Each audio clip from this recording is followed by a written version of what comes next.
2024 లేదా 25లో డిగ్రీ లేదా బీటెక్ చదివారా? సాఫ్ట్‌వేర్ జాబ్ కోసం ఎదురు చూస్తున్నారా? అయితే కోడ్ జ్ఞాన్ 100 డేస్ కోర్సులో చేరండి, జాబ్ సాధించండి. నమస్తే, వెల్కమ్ టు సుమన్ టీవీ. నేను మీ యాంకర్ సిరి. ఆంటర్‌ప్రెన్యూర్ అలాగే స్కిల్ డెవలప్మెంట్ ప్రోగ్రామ్కి సంబంధించి మేము ఆ ప్రోగ్రామ్ని డిజైన్ చేయడమే కాకుండా ఎవరైతే కొత్తగా ఆంటర్‌ప్రెన్యూర్ జర్నీని స్టార్ట్ చేయాలి అనుకునే వాళ్ళైనా, ఆల్రెడీ ఎగ్జిస్ట్ అయ్యి ముందుకు ఎలా వెళ్ళాలి అనుకునే వాళ్ళందరికీ కూడా జగదీష్ గారు బిజినెస్ కోచ్ ఎంతోమందికి అయితే సపోర్ట్ చేయడం జరుగుతూ ఉంది. అందులో భాగంగానే ఈ ప్రోగ్రామ్ ద్వారా ప్రీవియస్గా మేము ఒక ఎపిసోడ్ కూడా చేయడం జరిగింది. అందులో ఒక ఐడియాని, ఎస్పెషల్లీ ఒక బిజినెస్ స్టార్ట్ చేసేటప్పుడు ఫస్ట్ కావాల్సింది ఐడియా.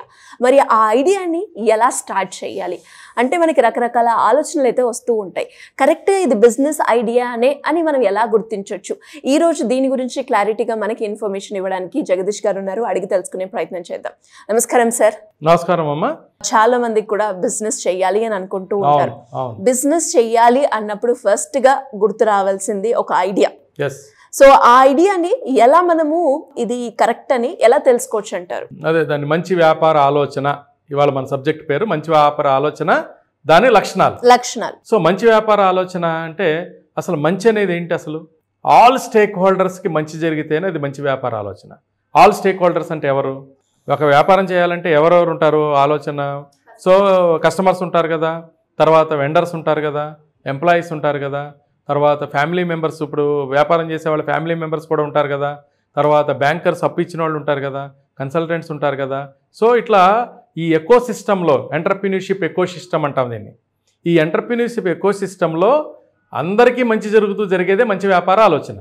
సో ఈ మంచి వ్యాపార ఆలోచన రావటమే అసలు ఎక్కువ మంది అసలు ఎంటర్‌ప్రెన్యూర్‌గా మారే వాళ్ళలో చాలామంది ఏంటంటే వాళ్ళలో ఏదో ఒక బలమైన ఆలోచన, జాబ్ చేసుకుంటూ ఉంటారు, సడన్గా నైట్ టైం ఏదో ఫ్లాష్ అవుతుంది, లేదు వాళ్ళు ఎక్కడికో కస్టమర్ దగ్గరికి వెళ్తారు, ఆ వెళ్ళినప్పుడు వాళ్ళకి ఏదో అర్థం అవుతుంది.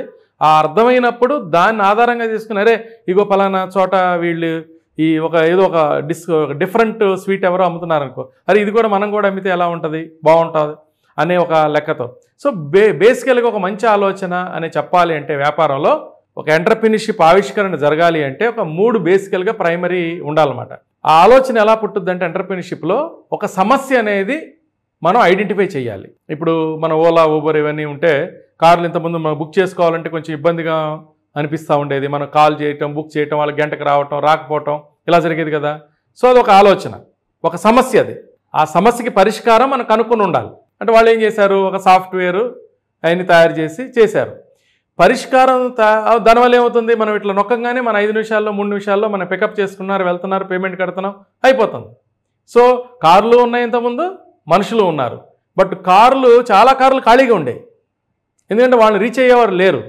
అట్లాగే చాలా మనుషులు బిజీగా ఉన్నా, ఖాళీగా ఉన్న కార్లు ఖాళీగానే ఉన్నాయి, అవసరం ఉన్న మనుషులు అవసరంగానే ఉన్నారు. ఈ డిమాండ్ సప్లై సెట్ కాలేదు. కొంతమందికే ఆ కార్లు అవైలబిలిటీ వచ్చాయి, కొంతమందికే ఆ సర్వీసెస్ వచ్చాయి, మిగతా వాళ్ళంతా కూడా సఫర్ అవుతూ ఉండేవాళ్ళు ఆ కార్ టైంకి రాక, ఇది రాక. వీళ్ళ ఆలోచన వచ్చినాక, ఈ సాఫ్ట్వేర్ వచ్చినాక ఏమైంది, సెట్ అయింది కదా. ఓకే, ఎందుకు ఈ ఓలా, ఊబర్ కానీ ఇలాంటి సిస్టమ్స్ సెట్ అయినాయి అంటే వాళ్ళు ఒక సమస్యని ఐడెంటిఫై చేయటమే కాకుండా, సమస్యని పరిష్కారం కొనటమే కాకుండా, దానికి అతిపెద్ద మార్కెట్ ఉన్నది అనేది అర్థం చేసుకున్నాకే ముందుకెళ్ళారు. సపోజ్ సమస్య ఉంది, ఒక సమస్య పరిష్కారం కూడా మనకు తెలుసు, దానికి ఉపయోగించుకునే వాళ్ళు లేరనుకో. సపోజ్ ఒక గిరిజనుల కోసం ఒక ఆయన కోర్సు తయారు చేశాడు అనుకో, చాలా తక్కువ మంది ఉన్నారనుకో, మంచి కోర్సు, చాలా వాళ్ళ అభ్యున్నతికి చాలా ఉపయోగపడుతుంది ఆ కోర్సు. తర్వాత ఎక్కువ మంది చదువుకోలేని గిరిజనులు ఎక్కువ మంది వాడలేదనుకో, అదేమవుతుంది, వ్యాపారపరంగా పనికిరాదు. అది సామాజికమైన అంశంగా ప్రభుత్వం చేసినా లేకపోతే ఒక ఎన్జిఓ చేసినా ఓకే. బట్ వ్యాపారపరంగా మనం కోర్సు తయారు చేస్తే వాళ్ళు ఎక్కువ మంది వాడుకున్నప్పుడు మనకు లాభం ఏముంది అంటే మన ఆత్మసంతృప్తి కూడా ముఖ్యమే. నేను ఇందాక ఫస్ట్ ఎపిసోడ్లో సామాజిక బాధ్యత, ఆత్మసంతృప్తి ఇవన్నీ మాట్లాడాం. ఆత్మసంతృప్తి, సామాజిక బాధ్యతతో పాటు మంచి వ్యాపార ఆలోచనకి ఎన్ని లక్షణాలు. సో లక్షణాలతో పోలిస్తే ఇందాక నేను చెప్పాను కదా, ఇవేమో మౌలికమైన ఆలోచనకి అసలు ఉండాల్సిన బేసిక్, అసలు ఎందుకు రావాలి అనే ఆలోచనకి మనం చెప్తే, ఈ లక్షణాలు ఏంటంటే అది 10 మందికి ఉపయోగపడేలాగా ఉండటం, 10 మందిని అలరించేలాగా ఉండటం, 10 మందికి ఒక తక్కువ కాస్ట్లో ఆ సౌకర్యం దొరికేటట్టుగా ఉండటం, తర్వాత ఈజీగా అవైలబిలిటీ ఉండటం, ఇలా అది ఆ ప్రొడక్ట్ కానీ ఆ వ్యవస్థ కానీ ఆ సిస్టమ్ కానీ ఒక లక్షణాలు, ఇలా మంచి లక్షణాలు ఎన్నుంటే అంతా ఆ బిజినెస్ కానీ ఆ ప్రొడక్ట్ కానీ ముందుకెళ్ళడం జరుగుతుంది. చాలా క్లియర్గా చెప్పారు సార్. మరి అలాగే ఎవరికైనా కూడా ఇనిషియల్గా స్టార్ట్ చేసేటప్పుడు ఇది బిజినెస్ ఆలోచననే అని ఎలా గుర్తించాలి అంటారు? ఎలా గుర్తిస్తుందంటే అమ్మా, ఇప్పుడు మనం ఊరికే ఒక ఎగ్జాంపుల్ మనం చూసుకుందాం. మనం కొన్ని సినిమాల్లో ఒక హీరో హీరోయిన్ మూవ్ అవుతున్నప్పుడు ఆ గుండె కొట్టుకున్నట్టు చూపిస్తారు కదా, ఆ పక్కన నువ్వు ఎక్కడో ఉన్నావు నేను ఎక్కడో ఉన్నాను అని. అంటే అదేంటి? సిగ్నల్. ఒక సిగ్నల్. వాళ్ళు ఎక్కడో ఉన్నారు, వాళ్ళకి కావాల్సిన వాళ్ళు ఎక్కడో ఉన్నారు, వాళ్ళు ఎక్కడో తెలుస్తూ ఉంటుంది. అది నిజమా అబద్ధమా అని పక్కన పెడితే కొంతమంది ఫీల్ అయ్యామని చెప్పేవాళ్ళు కూడా ఉంటారు. నిజంగా మనకు కావాల్సిన వాళ్ళు మన దగ్గరలో ఉంటే దూరంగా ఉంటారే వాళ్ళ ఫీలింగ్ మనకు కలుగుతుంది కదా. వ్యాపారం కూడా అంతే. అసలు నేను ఇందాక చెప్పాను, నేను ఒక అద్భుతమైన థాట్ ప్రాసెస్ వచ్చినాకే వాడు జాబ్ చేసే అతను కన్వర్ట్ అవ్వటం, ఇంకోటి కన్వర్ట్ అవ్వటం, ఏదో చూస్తే ఏదో ఇన్స్పిరేషన్ వస్తుంది. ఒక అతను బేకరీకి వెళ్తా ఉంటే బేకరీలో గంట సేపు కూర్చుంటే బేకరీలో 100 మంది కస్టమర్లు వచ్చి కొనుక్కుపోతున్నారు అనుకో, వ్యాపారంలో ఐడియా లేనివాడికి సడన్గా రావచ్చు, అరే మనం ఎందుకు బేకరీ పెట్టకూడదు అనే ఐడియా వస్తుంది. అట్లాగే వ్యాపారం చేద్దాం అనుకునేది ఏంటంటే వాళ్ళకున్న నైపుణ్యాలు, వాళ్ళకున్న అవసరాలు, వాళ్ళకున్న ఆసక్తి, వీటి అన్నిటి యొక్క కలయిక గనక జరిగితే అప్పుడు ఆ వ్యాపారం అద్భుతంగా జరుగుతుంది.